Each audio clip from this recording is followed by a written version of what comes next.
कल वो वीडियो सबसे ज़्यादा वायरल हुआ था। जब मस्त था वो वीडियो, वो एक मतलब आपको बता रहा था कि किस तरीके की केमिस्ट्री है तीनों के बीच में, और जो केमिस्ट्री आई थिंक एक महाराष्ट्र जैसे स्टेट के लिए, और क्योंकि ये हमारा होम स्टेट है तो ऑब्वियसली हम थोड़ा सा और ज़्यादा इसमें इन्वॉल्व होते हैं, और ज़्यादा थोड़ा सा हमको जब यहाँ पर स्टेबिलिटी आए, पिछले 5 साल में काफ़ी हमने देखा है महाराष्ट्र में इंस्टेबिलिटी वगैरह, तो एक अगले 5 साल की स्टेबिलिटी आई थिंक काफ़ी इंपॉर्टेंट है। लेकिन जो उन्होंने बात की कि आप भी डिप्टी सीएम की पद लेंगे, तो शिंदे साहब ने कहा शाम तक बता दें, उन्होंने कहा ये शाम तक बताएंगे, मैं तो लेने वाला हूँ, अजीत दादा ने कहा, तो काफ़ी इंटरेस्टिंग था वो। खैर चलिए, आज शाम को ये शपथ ग्रहण समारोह, ध्यान रखिए बहुत ग्रैंड स्केल पर होने वाला है, और ट्रैफिक पुलिस ने ऑलरेडी एडवाइजरी बता दिए कि कहाँ कहाँ से आपको अवॉइड करना है, तो उस चीज़ का आप ध्यान रखिएगा। 12 बजे के बाद वो एप्लीकेबल हो जाएगा। प्राइम मिनिस्टर खुद होंगे तो ऑब्वियसली प्रोटोकॉल भी इन प्लेस होगा, तो इसके लिए अगर आप आज मुंबई में ट्रैवल कर रहे हैं तो ध्यान रखिएगा, थोड़ा सा अपना ट्रैवल उसी हिसाब से प्लान करिएगा। चलिए खैर, अब आते हैं हमारे ब्रेड एंड बटर पर, यानी कि मार्केट पर। और आशीष, बहुत लोग ये सवाल पूछते हैं कि आखिर मार्केट में बदला क्या है ना, क्योंकि कहाँ हम एक तरीके से रोज़ लो पे लो लगा रहे थे, हर रैली फेल हो रही थी, अब हर डिप पर बाइंग आ रही है, तो बदला क्या है? निफ्टी निचले स्तरों से 1000 से ज़्यादा पॉइंट रिकवर हो चुका है। बैंक निफ्टी निचले स्तरों से 2500 पॉइंट से करीब ज़्यादा रिकवर हो चुका है। तो ऐसा क्या बदला जो बाजार चलने लगा? देखिए, बाजार में क्या होता है ना, मूव्स पहले आते हैं, न्यूज़ बाद में आती है। ये बात बार बार हुई है। जब मार्केट गिर रहा था तब हमने एक व्यू लिया था कि मार्केट को कुछ पता है जो हमें नहीं पता, वो न्यूज़ बाद में आएगी, और मार्केट ने खराब खबर पर वाकई में बॉटम बनाया। पहले वो अदानी वाली खबर आई, उसके बाद वो जीडीपी वाली खबर आई, और मार्केट ने इन दो खबरों पर सॉर्ट ऑफ एक डबल बॉटम बनाया। अब मार्केट में क्या हो रहा है, जो चल रहा है, अब ये मार्केट में होप ट्रेड चल रही है। अब होप ट्रेड क्या है? ये होप ट्रेड ये है कि अब सरकार की तरफ से एक्शन आएगा continuously. I think Maharashtra election के बाद से ये भी हमने लिया है कि अब यहाँ से सरकार को एक्शन लेना ही लेना है, और वो एनिमल स्पिरिट्स वापस आएंगी, कैपेक्स पर वापस जोर बढ़ेगा, और स्पेशली वो जो इकोनॉमी के आंकड़े आए, हम है ना, हमारा देश ऐसा है, हम सभी ऐसे हैं, जब तक हमारे पास लास्ट ऑप्शन नहीं रहता है ना, तब तक हम वो करते नहीं है। तो अब ऑप्शन ही नहीं बचा है, आपको करना ही पड़ेगा। तो अब ये एक होप है। तो अगली क्वार्टर के जो अर्निंग्स है ना, वो काफ़ी इंपॉर्टेंट होंगी, क्योंकि अगर अगली क्वार्टर के अर्निंग्स में, मैं ये नहीं कह रहा कि एकदम से अर्निंग्स बाउंस बैक करेंगे, ये तो नहीं होने वाला है। अगर इतना खराब अर्निंग सीजन गया तो ऐसा तो नहीं होगा कि एकदम से सब इंप्रूव हो जाएगा, लेकिन अगर साइन ऑफ इंप्रूवमेंट आने शुरू हुए, कुछ ग्रीन शूट्स दिखने शुरू हुए, तो मार्केट उसको पसंद करेगा। इसमें मैं एक रिस्क और ऐड कर देता हूँ, अगर अगला अर्निंग सीजन भी इतना ही खराब रहा जितना पिछला अर्निंग सीजन था, तो फिर मार्केट में वापस करेक्शन भी आएगा, ठीक है। लेकिन अभी के लिए तो एक मार्केट के पास एक थोड़ा खुला मैदान है, क्योंकि अगले अर्निंग सीजन में भी काफ़ी टाइम है। उससे पहले आपका वो यूनियन बजट भी आ जाएगा, तो उस हिसाब से तो मार्केट थोड़ा सा एक होप लेके चलेगा कि ये रैली जो है कंटिन्यू करेगी। होप है कि ये रैली, ये जो बढ़िया तूल पकड़ रहा है, दिन पर दिन अच्छी मजबूती देखने को मिल रही है, ये मोमेंटम और सस्टेन करेगा। इनफैक्ट शायद हो सकता है और तूल पकड़े। एक चीज अपन कई दिनों से बातचीत कर रहे हैं, बार बार ग्राफ्स के थ्रू समझाया भी था कि एफआईआईज की पहले तो इंटेंसिटी ऑफ सेलिंग रिड्यूस हो रही थी, बिल्कुल, और ऑफ लेट वो आंकड़े अब धीरे धीरे पॉजिटिव होना शुरू हुए हैं। तो ये मानो एफआईआईज की घर वापसी। हाँ बिल्कुल, घर वापसी के साइन लग रहे हैं। देखिए क्या होता है ना, अगर एक बैट्समैन 1 साल से नहीं परफॉर्म कर रहा है और 1 सेंचुरी मार दे, तो आप फिर भी कहेंगे कि चलो अगले 2-3 इनिंग्स देख लेते हैं, उसके बाद डिसाइड करेंगे। तो अभी तो एक ही सेंचुरी लगी है, अभी 2 दिन से बाइंग आई है ना, लेकिन 2 दिन की बाइंग इंपॉर्टेंट है, क्योंकि ना सिर्फ बाइंग है 2 दिन से, 4-5 दिन से शॉर्ट कवरिंग भी है मार्केट में, तो ये भी एक इंपॉर्टेंट है। और अगर एफआईआईज फुल फॉर्म में वापस आए आशीष, तो ये मार्केट के लिए बहुत बड़ा पॉजिटिव होगा।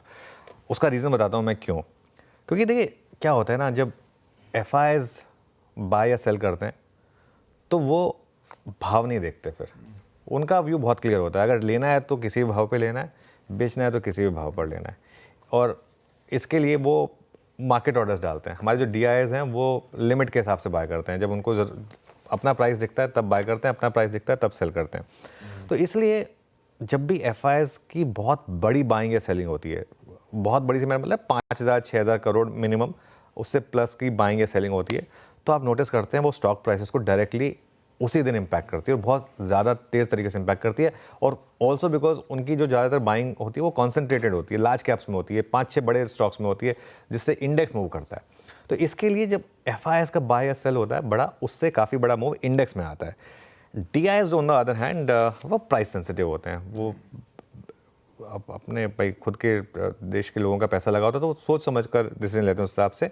उनका व्यू मीडियम और लॉन्ग टर्म का होता है। आप 20 साल का ट्रैक रिकॉर्ड उठा के देख लीजिए, DIS ने जब जब बड़ी बाइंग की है मीडियम और लॉन्ग टर्म में मार्केट ने शानदार रिटर्न्स दिए। FIs ने जब जब बड़ी बाइंग की है या बड़ी सेलिंग की है, नियर टर्म में रिटर्न्स उसी हिसाब से आए हैं। अब पिछले जैसे 4-5 महीने से FIs की बड़ी सेलिंग हो रही थी तो नियर टर्म रिटर्न्स आपके काफ़ी ख़राब थे, लेकिन उस समय पर DIS बाय कर रहे थे, तो वो आपको विजिबल होगा 6 महीने बाद, 1 साल बाद। तो ये अब क्योंकि FIs, और ये अभी तो अजम्पशन है, अभी 2 ही दिन की बाइंग हुई है, अब अगर FIs की यहाँ से बाइंग पिकअप की और अगर उसने तूल पकड़ा अगर, तो आपको इसका मूव नियर टर्म में देखने को मिलेगा। इसके लिए जो मैं व्यू लेकर चल रहा हूँ कि बैंक निफ्टी में शायद दिसंबर में ही और निफ्टी में शायद जनवरी में ऑल टाइम हाई की प्रोबेबिलिटी में काफ़ी हाई मानता हूँ इस वजह से। तो ये इम्पॉर्टेंट है। दूसरी चीज़, FIs ना सिर्फ कैश में बेच रहे थे, शॉर्ट लगातार कर रहे थे और 2 महीने तक उन्होंने लगातार शॉर्ट कैरी करे थे। अब उन्होंने शॉर्ट कवरिंग करनी शुरू करी है और 8 अक्टूबर के बाद FIs के सबसे कम शॉर्ट्स हैं, मतलब 2 महीने में सबसे कम शॉर्ट्स हैं। और मुझे हैरानी नहीं होगी अगर अगले 3-4 दिन में अगर ये FIs जो हैं वो नेट लॉन्ग भी हो जाए, तो बिल्कुल किसी को हैरानी होनी नहीं चाहिए यहाँ पर।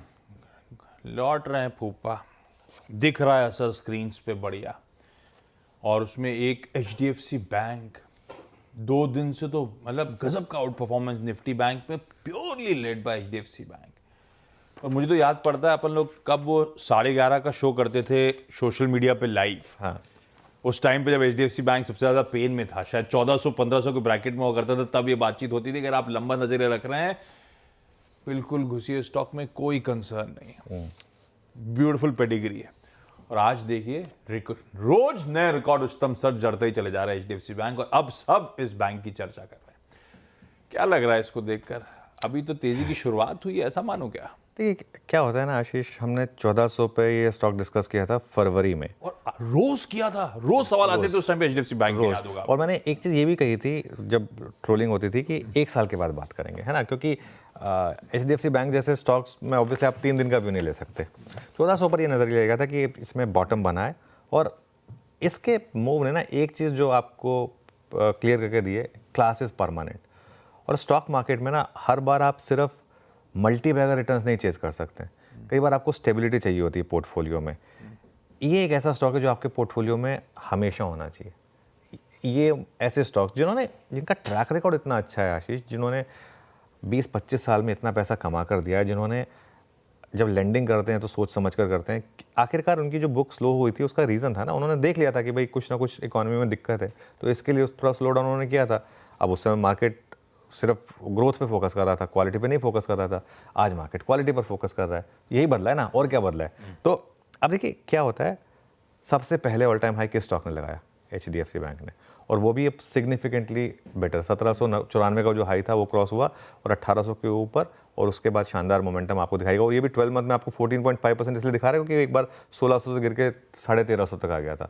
अगर वहाँ से देखेंगे, अगर सिर्फ इस साल का देखेंगे तो और भी शानदार आपको मुँह दिखाई देगा। देखिए 1363 तक आ गया था ये स्टॉक, करीब 1400 पर हमारी बात हुई थी, तो वहाँ से तो बहुत ही शानदार मूव इसने दिए हैं।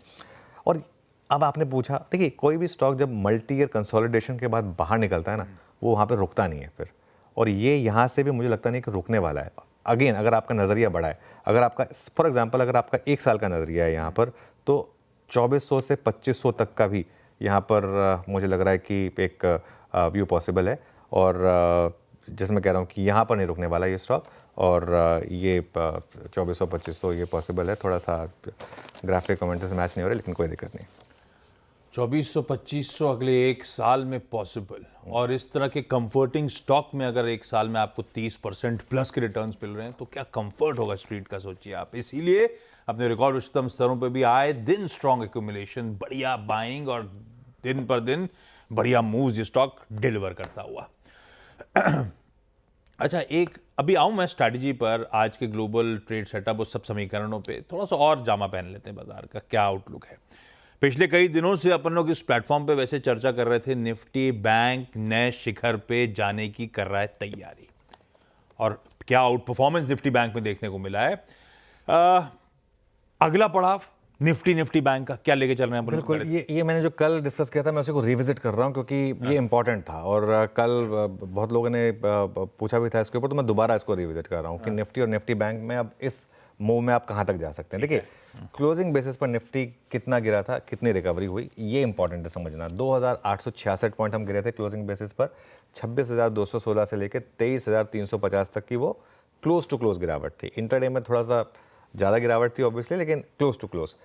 अब तक क्लोजिंग बेसिस पर हमने रिकवरी कितनी की है? 1117 पॉइंट की कुल मिलाकर। Again close to close 1117 point की अब हम रिकवरी कर चुके हैं। इस रिकवरी में क्योंकि हम 33% पर नहीं रुके, अब नेक्स्ट टारगेट होगा 50% रिकवरी का। 50% रिकवरी या रिट्रेसमेंट ऑफ पूरी की पूरी गिरावट, वो आपको कहाँ पर मिलेगा? 24,800 पर।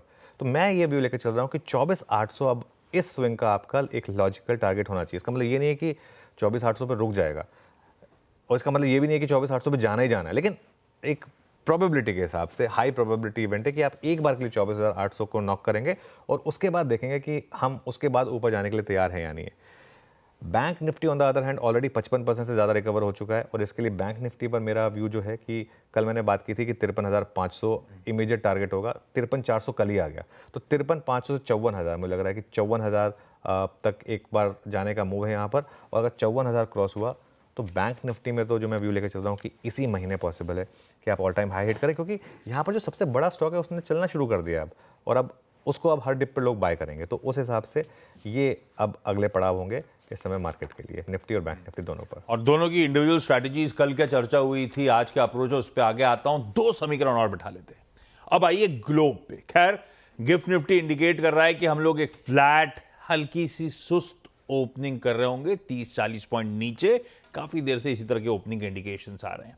एशिया मिला जुला है, लेकिन यूएस के मार्केट्स आपकी स्क्रीन पर आएंगे 2/3 से 1.25% की मजबूती। तो हैंडओवर ओवरनाइट बढ़िया था, पर एशिया उस तरह से रिजॉइस नहीं कर रहा, ना गिफ्ट निफ्टी इस तरह की समीकरण दिखा रहा है। ऐसे में ग्लोबल हैंडओवर दिख कैसा रहा है? देखिए, ग्लोबल हैंडओवर में ना मैं सबसे पहले बात करता हूँ एक फ्रेश डेवलपमेंट की। बड़ी ब्रेकिंग न्यूज़, बिटकॉइन ने $1,00,000 हिट किया है। 1,01,000 हो गया। और ये हुआ क्या है, ये जो ट्रंप ने नए SEC चेयरपर्सन का जो अनाउंसमेंट किया है, वो उनका नाम है पॉल एटकिंस। पॉल एटकिंस हैं वो, और पॉल एटकिंस को माना जाता है डिजिटल एसेट्स के लिए काफ़ी फेवरेबल। तो ये एक बड़ी ब्रेकिंग न्यूज़ है, समझिए आप इसको। ग्लोबल मार्केट के हिसाब से बिटकॉइन का $1,00,000 का हिट करना, इसका मतलब वो जो रिस्क ऑन है मार्केट में वो फुल एंड मतलब फाइनल चल रहा है इस समय। अगर बिटकॉइन $1,00,000 हिट करे तो पहली बार ऐसा हुआ है कि बिटकॉइन $1,00,000 के पार निकला है। बहुत लोगों का मानना है कि ये $1 मिलियन पर भी जाएगा ट्रम्प साहब की प्रेसिडेंसी के अंदर। तो ये एक ग्लोबल मार्केट के हिसाब से बड़ी ब्रेकिंग न्यूज़ है। और इसका जो मेन रीज़न है, जिस दिन US प्रेसिडेंशियल इलेक्शन थे उस दिन 60,000 था बिटकॉइन। 60,000 से $1,00,000 आया।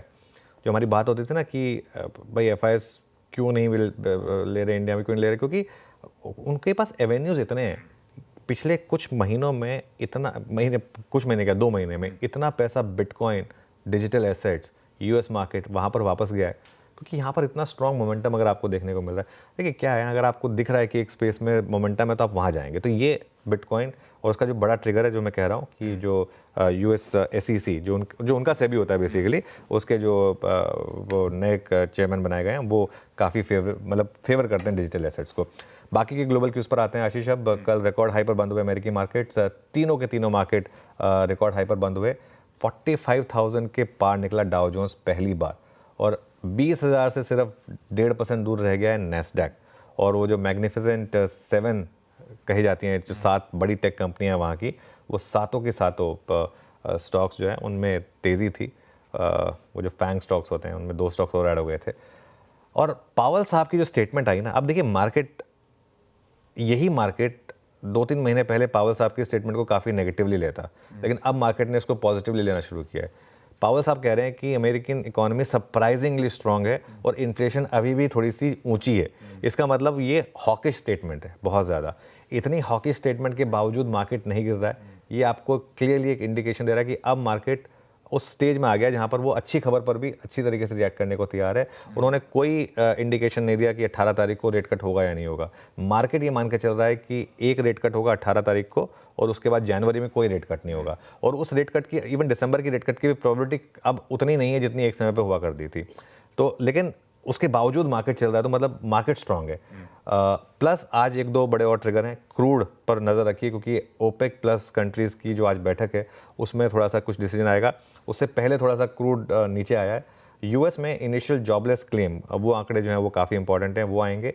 और उसके अलावा यूरोजोन, साउथ कोरिया, यहाँ के कुछ जीडीपी के आंकड़े आएंगे। तो ग्लोबल क्यूज ठीक ठाक है, ग्लोबल क्यूज में कोई दिक्कत नहीं है। सबसे बड़ी हेडलाइन तो ऑब्वियसली बिटकॉइन है, $1,00,000 के पार। 1 लाख के पार, और टर्म प्रेसिडेंसी का जो है उसमें शायद 1 मिलियन 10 लाख जाने की तैयारी। रखिए रडार पे भाई बिटकॉइन, बहुत अच्छे मूव्स इसमें बनते हुए, और अभी तो ट्रम्प साहब ने गद्दी संभाली ही नहीं है, उससे पहले इस तरह के समीकरण सब बैठते चले जा रहे हैं। दूसरा ये ट्रेड सेटअप, ग्लोबल हैंडओवर से कोई दिक्कत नहीं, बढ़िया ग्लोब का हैंडओवर हमें मिला है। और अब ट्रेड सेटअप, कुछ हिंट्स तो सटल से आ ही गए थे एफआई की पोजीशनिंग रिलेटेड, कैश मार्केट के आंकड़े, लेकिन ओवरऑल सेटअप दिख कैसा रहा है आज के लिए? ओवरऑल सेटअप अच्छा है। देखिए आशीष, ओवरऑल सेटअप में एफआईएस की बाइंग है, डीआईएस की मार्जिनल सेलिंग है। ठीक है, डीआईएस को बाय करने की जरूरत नहीं जब एफआईएस बाय कर रहे हैं। 1800 करोड़ एफआईएस ने खरीदा, उसका एग्जैक्ट आधा डीआईएस ने बेचा, करीब करीब 900 करोड़। और अब वो बार आएंगे आपकी स्क्रीन पर, ये देखिए ये बार्स आपकी स्क्रीन पर। अब 2 दिन तक लगातार एफआई की बाइंग होगी। 3600 करोड़, 1800 करोड़, वो 11,700 करोड़, कितना बड़ा नंबर था जो अब हम थोड़ा पीछे छोड़ा है, और यहाँ से बाइंग शुरू हुई है। 2 दिन से एफआईएस की बाइंग है क्लियरली। जहाँ तक एफएनओ का मामला है, इंडेक्स फ्यूचर्स में लॉन्ग और शॉर्ट, एफआईएस अब 1.32 लाख लॉन्ग पर हैं, 2.15 लाख शॉर्ट पर हैं। क्लाइंट्स ऑब्वियसली अभी भी नेट लॉन्ग पर हैं। इसके चेंजेस देखिए अब आप। लेकिन अच्छा, अब क्या हो रहा है मार्केट में? अब पिछले 4-5 दिन से देखिए आप, क्लाइंट्स प्रॉफिट बुक कर रहे हैं और शॉर्ट ऐड कर रहे हैं, एफआईएस शॉर्ट बुक कर रहे हैं और लॉन्ग ऐड कर रहे हैं। तो ये काफ़ी इंटरेस्टिंग है इस समय। आई थिंक जो फंसे हुए क्लाइंट्स थे वो शायद निकल रहे हैं इस मार्केट में। एफआईएस की तरफ से अगर आप देखें, इंडेक्स फ्यूचर्स में कल 1100 करोड़ की बाइंग हुई, और स्टॉक फ्यूचर्स में लेकिन थोड़ी सी सेलिंग थी। स्टॉक फ्यूचर्स की जो सेलिंग है ये मेरे ख्याल से आर्बिट्राज अपॉर्चुनिटीज़ हैं, क्योंकि मार्केट अच्छा हुआ है, तो स्टॉक्स में कुछ आर्बिट्राज मिल रहा होगा इस समय। With in index futures Nifty में 400 करोड़ की बाइंग है, बैंक निफ्टी में 680 करोड़ की बाइंग है। तो bank Nifty relatively stronger index है, वो लगातार स्टैट्स में दिख रहा है। टेबल देखिए आप, टेबल में भी आपको दिखाई देगा 2 दिन से बैंक निफ्टी में अच्छी खासी बाइंग हुई है। 1800 करोड़ पिछले दिन और 681 करोड़ कल। और लॉन्ग शॉर्ट अगर आप देखें तो 9000 लॉन्ग ऐड करे कल एफआईएस ने, और 5700 शॉर्ट काटे। अब तक सिर्फ शॉर्ट कवरिंग हो रही थी, अब लॉन्ग भी ऐड हो रहे हैं। और ये ग्राफ आगे आपकी स्क्रीन पर देखिए, अब ये धीरे धीरे ऊपर आ रहा है। और अगर आप इसको टेबल फॉर्मेट में भी देखेंगे, कल हम 1 लाख के नीचे आए थे, 97,000 शॉर्ट पर आए थे, अब हम 85,000 के भी नीचे आ गए, 82,000 कॉन्ट्रैक्ट। 38% नेट लॉन्ग है, मतलब 6% का मामला है, 12% का मामला नहीं है। 6% लॉन्ग ऐड हुए, 6% शॉर्ट कम हुआ, तो आप आ जाएंगे 50% पर। तो ये इस समय लॉन्ग शॉर्ट 8 अक्टूबर के बाद सबसे कम नेट शॉर्ट पर हैं एफआईएस। ये इंपॉर्टेंट है आंकड़ा समझने के लिए। इंडिया वेक्स हमारे कंफर्ट जोन में ही है, 15 के नीचे 14.54 पर है। पुट कॉल रेशियो भी कोई बहुत ज़्यादा एलिवेट नहीं हुआ है, अभी 1.14 पर ही है वर्सेस 1.29। बैन में कोई अपडेट नहीं है, ना कोई ऐड हुआ ना कोई डिलीट हुआ। 3 स्टॉक्स जो बैन में ऑलरेडी थे, ग्रैन्यूल्स, मनप्पुरम और आरबीएल बैंक, वो बरकरार हैं एज इट इज। तो सेटअप जो है वो पॉजिटिव है। भाई साहब सेटअप पॉजिटिव, ग्लोब के समीकरण बढ़िया, ऐसे में दिखाइए पहले तो कल का निफ्टी स्क्रीन पे, उसके बाद निफ्टी के अप्रोच पे चलते हैं।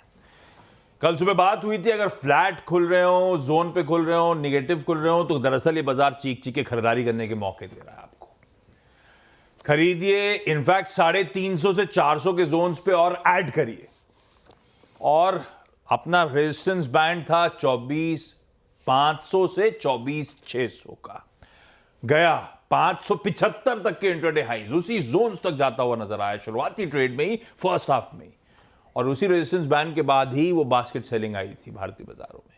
तो अप्रोच एकदम बढ़िया रहा। अगर आपने शुरुआत में हिम्मत करी होती उस फ्लैटिश ओपनिंग पे, तो रिवॉर्ड देके गया बाजार, अपने R1 को अचीव करके दिखा के गया। लेकिन आज है वीकली एक्सपायरी का दिन। हाँ, क्या करना है? बिल्कुल, आज है वीकली एक्सपायरी का दिन। और देखिए लेवल्स टू वॉच बहुत इंपॉर्टेंट है आज, क्योंकि अगर गिफ्ट निफ्टी सही है, मैं बार बार अगर ऐड कर रहा हूं क्योंकि आजकल पता नहीं चलता, तो 24,350 से 24,400 ये आपका पहला सपोर्ट है। कल का लो 24,366 के आसपास, और उसके बाद बड़ा सपोर्ट आपका 24,300 से 24,360। बस ये सपोर्ट आज मैं वॉच आउट करूंगा। मेरा व्यू बहुत क्लियर है, अगर आप लॉन्ग हैं तो बस वो बने रहें इस स्टॉप के साथ, और अगर लग गया तो आउट हो जाए, फिर भी आप अच्छा खासा प्रॉफिट घर ले जाएंगे। तो स्ट्रैटेजी वही रहेगी मेरी। लॉन्ग रहें और पिछले दिन के लो का स्टॉप लॉस लगाएं, तो अब वो स्टॉप लॉस जो है करीब करीब आपका हो जाएगा 24,350 पर। जो पोजिशनल ट्रेडर्स हैं उनके लिए 24,350 पर हो जाएगा। पहले रेजिस्टेंस डिस्कस करते हैं, फिर सिर्फ आज की अप्रोच पे आते हैं। पहली रेजिस्टेंस है आपकी 24,600 से 24,650 के आसपास, कल के हाई से जस्ट थोड़ा ऊपर, प्लस वो ऑप्शंस का डेटा क्योंकि आज वीकली एक्सपायरी है।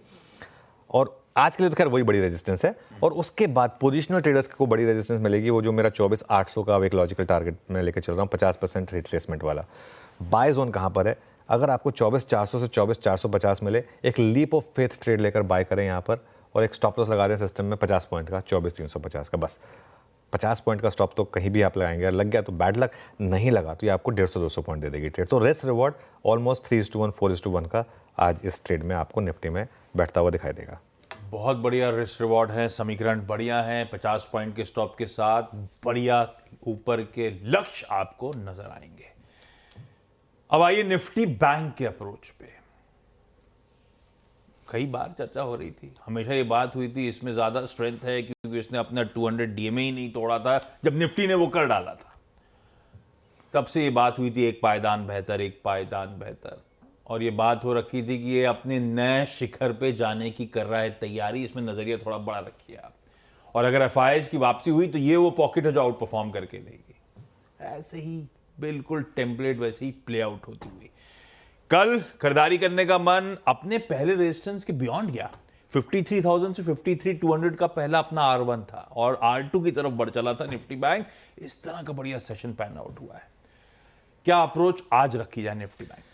देखिए, अब तक मैं क्या कह रहा था, निफ्टी बैंक एक शेड बेटर है। हाँ। अब मैं भी ले रहा हूँ निफ्टी बैंक 2 शेड बेटर है, बैंक निफ्टी। तो उसमें इतना बढ़िया रिस्क रिवॉर्ड समीकरण वैसे ही बैठ रहा था बैंक निफ्टी 50 में। कल देखिए, कल निफ्टी बैंक ने क्या शानदार ट्रेड दिए। कल मैं बताऊं आपको, कल मैंने जो वो व्यू लिया था कि अब निफ्टी बैंक में बड़ा सोचिए। 50-100 पॉइंट से ज़्यादा गैप अप नहीं हुआ था, उसके बाद फ्लैट भी हुआ था, और इंटरडे में आपको बैंक निफ्टी ने 600 पॉइंट दिए थे। 53,500 कल आपको लग रहा होगा कि बहुत बड़ा टारगेट बोल दिया मैंने। 53,500 ऑलमोस्ट कल अचीव हो गया था। 53,400 तो चले गया था बैंक निफ्टी, 100 पॉइंट तो रह गए थे वहाँ से। अब इसमें इशू क्या है ना, बैंक निफ्टी में जो मैं कल भी बात बता रहा था लोगों को, वो जो वीकली ऑप्शन एक्सपायरी खत्म हुई है ना, उससे एक लॉजिकल लोगों को ट्रेड लेने का मौका मिला है उसमें। यहाँ पर अब पहली रेजिस्टेंस है आपकी 53,500 पर, और उसके बाद बड़ी रेजिस्टेंस है आपकी 54,000 पर। ये लेवल्स मुझे लग रहा है पॉसिबल हैं। ऑब्वियसली बीच बीच में प्रॉफिट बुकिंग भी आएगी जैसी कल आई थी, और इंट्राडे में कई बार हो सकता है 300-400 पॉइंट की भी प्रॉफिट बुकिंग आ जाए, उसमें घबराना नहीं है। लेकिन आपका सपोर्ट कहाँ होगा? 53,000 पर, और उसके बाद 52,500 पर। मेरे ख्याल से इस मार्केट में अब लॉन्ग रहें और एक 52,800 का एक पोजिशनल स्टॉप लॉस रखें करीब करीब। वो जो कल इंट्राडे में जो नॉक आया था, उसके बाद जो मार्केट ने रिकवर करना शुरू किया था, वो ऑलमोस्ट वही लेवल था। तो 52,800 के करीब का एक स्टॉप लॉस रखें इस सिस्टम में। और मैं तो ये व्यू नवंबर सीरीज़ के एंड में लिया था, अभी भी रिट्रेट कर रहा हूँ कि दिसंबर सीरीज़ में शायद bank Nifty all time high hit करे। साइन दिख रहे हैं जिस तरीके से यहाँ के बड़े स्टॉक्स आउट परफॉर्म कर रहे हैं। लीजिए भाई साहब, ये हो गई निफ्टी बैंक की आज की थर्सडे की अप्रोच। सारे लेवल्स प्रोड्यूसर साहब ने जो चर्चा हुई थी सब स्क्रीन पे रख दिया था। इन केस मिस आउट कर दिया है, कुछ ही देर में आवाज के सारे सोशल मीडिया प्लेटफॉर्म्स पे कमेंट्री आपके लिए अवेलेबल होगी।